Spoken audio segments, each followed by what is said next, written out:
안녕하세요. 오늘도 사연살롱을 찾아주셔서 감사합니다. 얼마 전 출산을 한 20대 여성이에요.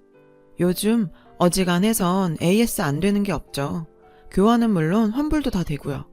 근데 세상이 변해도 교환 환불은커녕 AS조차 안 되는 게 있어요. 바로 배우자죠.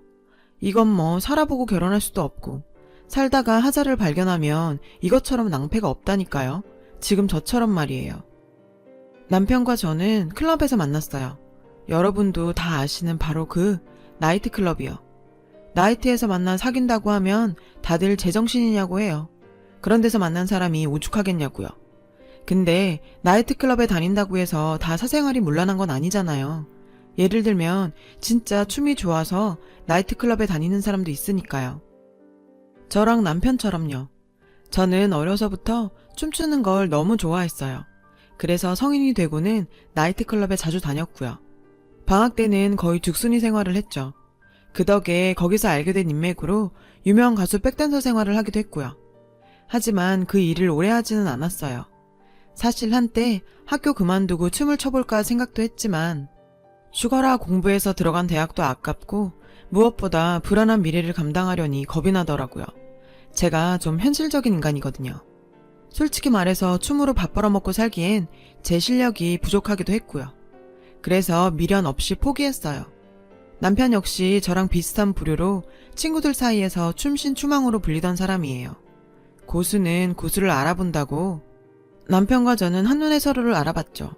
나이트클럽에서 처음 만난 그날 우린 마치 오래전부터 호흡을 맞춰온 커플처럼 완벽한 호흡으로 스포트라이트를 받으면서 춤을 췄어요. 정신없이 춤을 추다 보니 온 몸이 땀범벅이 됐더라고요. 화장이 다 지워져서 얼굴은 쌩얼이 됐고 마스카라는 번져서 완전 팬더가 돼서는 가관도 아니었죠. 근데 기분은 정말 좋았어요. 마치 소울메이트를 만난 것처럼요. 남편도 저와 같은 기분이었다고 하더군요. 그래서 우린 그날부터 사귀기로 했어요. 다른 커플들은 만나서 영화 보고 맛집을 찾아다니거나 놀이공원을 갈 때 우린 나이트클럽을 다녔어요. 무대 위에서 조명받으며 격렬한 댄스로 땀을 쫙 빼고 나면 그렇게 개운할 수가 없었죠. 따지고 보면 독서가 취미인 사람들이 서점이나 도서관에서 데이트를 즐기는 것과 다를 게 없었지만 사람들 시선은 달랐어요. 특히 어른들은요. 나이트클럽에서 만난 사람과 결혼하겠다고 했더니 양측 부모님들께서 입이라도 맞춘 것처럼 똑같이 말했죠. 그런 데서 만난 애가 오죽하겠니. 특히 시어머님께선 절 보시지도 않고 무조건 결사 반대였어요. 어디 그럼 막대 먹은 걸 집에 들여. 세고 센 게 여잔데 하필 그런 걸. 난 반대다. 내 눈에 흙이 들어가기 전까진 절대 안 돼. 근데요. 아무리 자기 엄마가 그런 말을 했다고 해도 그걸 저한테 고스란히 전할 필요는 없는 거 아닌가요? 일반적인 사람이라면 아예 말을 않거나 말을 해도 순화해서 전했을 텐데 남편은 그걸 곧이곧대로 전하는 거예요. 정말 눈치도 없이. 남편의 이런 행동에 짜증이 났지만 한편으론 믿음이 가더라고요. 이 남자 결혼하면 적어도 내 앞에서 거짓말은 안 하겠구나 싶었죠. 암튼 시어머니의 반대도 무릅쓰고 우린 결혼 승낙을 받았어요. 그도 그럴 것이 졸업 후 취업에 실패해 취준생으로 지내던 남편과 달리 전 졸업과 동시에 유명 제약회사의 연구원으로 취직을 했거든요. 그러니 자기 아들보다 학벌도 좋고 경제력도 갖춘 며느리가 시집 식구들 눈에 마냥 싫진 않았던 거죠. 언제부턴가 시아버님이랑 시누이들은 절 반겨주더라고요. 시어머님만 빼고요. 그해 가을 남편이 취업에 성공하면서 우린 이듬해 봄에 결혼을 할 수 있었어요. 보란듯이 잘 살아서 이 결혼을 반대했던 사람들 코를 콱 눌러주겠다 생각했죠. 그리고 한동안은 꽤 잘 해나갔어요. 제가 임신을 하기 전까지는요. 2년 넘게 연애를 하면서 어느 정도 남편에 대해 안다고 생각했는데 막상 결혼해보니 그게 아니더라고요. 결혼 전에는 몰랐던 모습이 바퀴벌레 기어나오듯 스멀스멀 나오기 시작했죠. 반찬 투정은 기본에 볼일 볼 때 꼭 화장실 문을 열고 하고요. 소파나 침대 위에서 과자 먹고 온 부스러기를 그렇게 흘려요. 먹고 난 과자 봉지는 바닥에 툭 던져놓고요.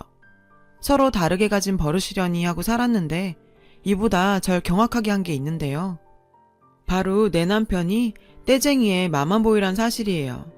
아, 완전 똥 밟았다 생각했죠. 고르고 고른 게 마마보이라니. 이건 정말 여자한텐 최악이잖아요. 허니문 베이비를 갖고 임신 14주 차에 들어설 무렵이었어요. 다행히도 저는 입덧 없이 무난한 임신 기간을 보내고 있었죠. 그러던 어느 날이었어요. 아, 글쎄 남편이 입덧을 하지 뭐해요.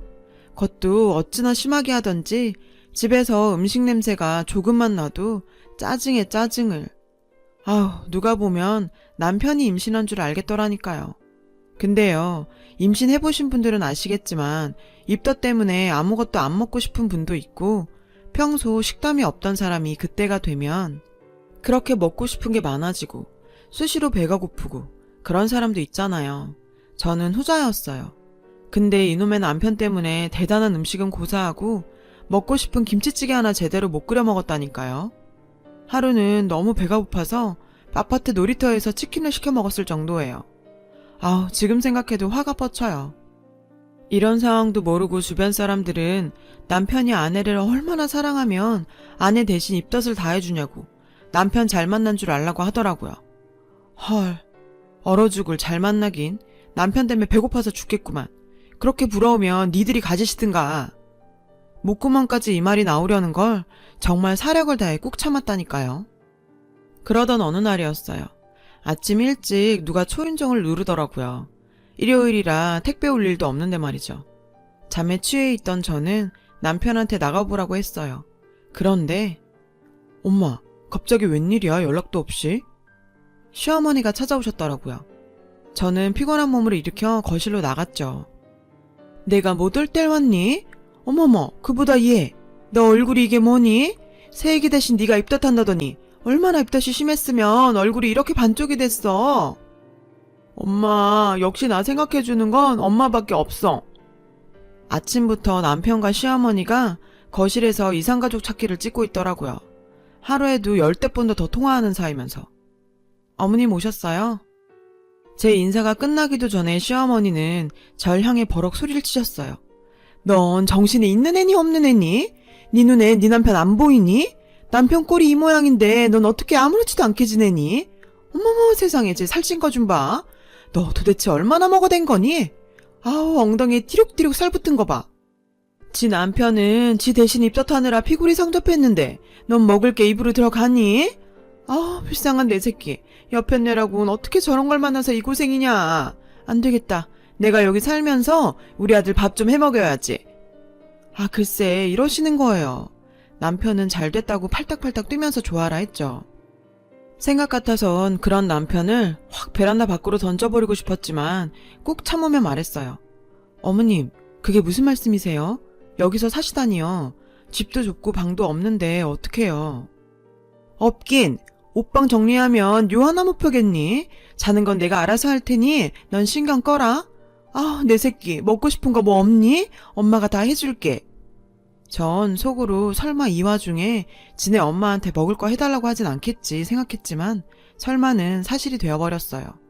엄마, 나 엄마표 잡채랑 생태찌개가 먹고 싶어. 계란찜도. 남편은 아주 물 만난 물고기처럼 꼬랑지를 팔랑팔랑 흔들면서 시어머니 옆에 찰싹 붙어서는 먹을 것 타령을 해댔어요. 입덧한다고 난 김치찌개 하나 못 끓여 먹게 하더니 잡채, 생태찌개? 그런데 예, 아가, 뭐하니? 가서 장 안 봐오고 잡채거리랑 생태, 계란도 한 판 사와라, 유정란으로. 제가요? 그럼 늙은이 애미가 가리? 얄미운 남편은 지 엄마 빽만 믿곤 못 들은 척하곤 TV 앞에 앉아 게임을 하더군요. 아, 어찌나 얄밉던지. 그날 이후 어머님은 자기가 무슨 빅마마라도 되는 양 우리 집 주방에 쿠킹 클래스까지 차릴 기세였죠. 냉장고엔 음식 재료들로 가득했고 아침 저녁으로 식탁 위엔 산의 진미가 올라왔어요. 하지만 어디까지나 어머님 음식은 자기 아들을 위한 음식이었죠. 그저 그거 몇 점 집어먹으려면 눈치는 또 얼마나 봐야 하는지. 나중엔 아예 어머님 반찬엔 손도 안 댔어요. 게다가 그렇게 거한 상차림 뒤에는 어마어마한 설거지가 남기 마련이잖아요. 그건 어디까지나 임산부인 제 몫이었고요. 먹는 건 전보다 줄고 하는 일은 많아지니 몸은 점점 더 지쳐갔어요. 게다가 개월수가 늘고 배가 나오기 시작하면서 허리며 발목에 통증이 심해진 저는 퇴근 후 싱크대 앞에 서서 설거지를 하는 것도 점점 부담스러워졌죠. 평소라면 별거 아닌 일이지만 제 몸이 제 몸 같지 않은 터라 더욱 그랬어요. 게다가 시어머니가 와 계시는 통에 스트레스까지 받아서 식욕도 떨어지고 가슴이 답답한 게 정말 죽을 맛이었죠. 지금 생각해보면 그때 뭐가 그렇게 겁이 나서 찍소리도 못하고 시어머님이 하라는 대로 다 했는지, 핑계라고 할진 모르지만 그땐 참고 버티는 게 내가 이기는 거라고 생각했던 것 같아요. 나이트클럽이다 다니던 애라서 그딴 것도 못 참고 파르르 한다고 할까봐 제 스스로 자기 검열을 하고 내 자신을 몰아세운 거죠. 제가 참 바보 같았어요. 그러던 어느 날, 그날도 퇴근 후 잔뜩 쌓인 설거지를 하고 있었어요. 시어머니와 남편은 소파에 앉아 TV를 보며 과일을 먹고 있었고요. 근데 그때 띵동 벨소리가 울렸어요. 시아버님이 저희 집에 찾아오신 거였어요. 양손 가득 과일을 사들고서 말이죠. 아버님을 보자 시어머니 표정이 굳어지더군요. 전 설거지를 하다 말고 달려나가느라 고무장갑을 낀 채 아버님을 맞았죠. 근데 제 손에 끼워진 고무장갑을 보시곤 시아버님은 표정이 어두워지셨어요. 그리곤 주방 싱크대에 가득 쌓여있는 설거지를 보시곤 버럭 화를 내셨죠. 당신이랑 형우는 뭐하고 임신한 며느리가 설거지를 해? 얘 대신 밥해 먹이고 살림 살아준다고 와 있는다더니 여지껏 시집살이 시키고 있었던 거야? 말해봐 이 여편네야. 시집살이는 무슨? 오늘 딱 한 번 제가 설거지한 거예요. 지도 매번 얻어먹기만 하는 게 미안했던지 하지 말래도 기어이 저러고 하는 걸 낸들 어떡해요? 안 그러냐 새아가? 시어머니는 절 바라보시며 눈으로 레이저를 쏘셨어요. 당장 그렇다고 말하란 무언의 압력이었죠. 저는 고민을 했어요. 집안의 평화를 위해 내가 희생할 것인가? 아니면 사실대로 말하고 육신의 평화를 찾을 것인가? 순간 이런 고민을 하고 있는 내가 너무 한심하게 느껴지더라고요. 남들한테 잘 사는 모습 보이려고 오기 부리며 나 혼자 꼭 참고 지내온 지난날이 너무 한심하고 구질구질해서 견딜 수가 없었어요. 생각이 거기까지 미치자 참았던 서름이 한순간에 폭발해 눈물로 터져 나왔어요. 주체하지 못할 정도로 어깨를 들썩이며 꺽대고 울어댔죠. 급기야 대성 통곡까지 하면서요. 한참을 그렇게 울고 나니 온몸에 기운이 쭉 빠지면서 전 그대로 정신을 잃고 쓰러졌어요. 눈을 떠보니 병원이더군요.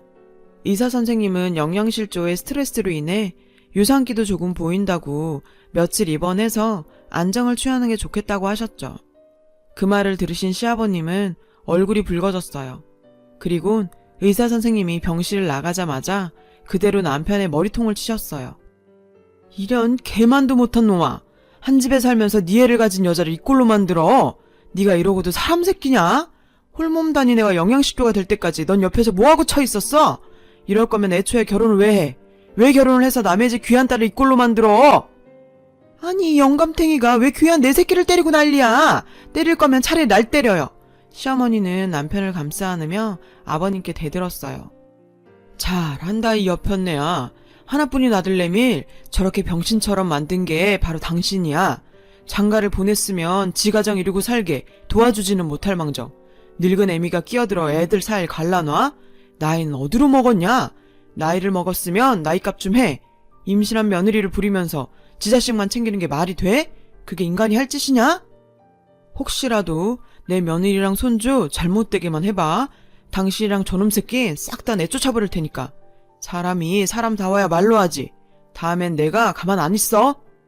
아니 내가 뭘 어쨌다고 그래요. 지가 안 먹은 거지. 그게 내 탓인가?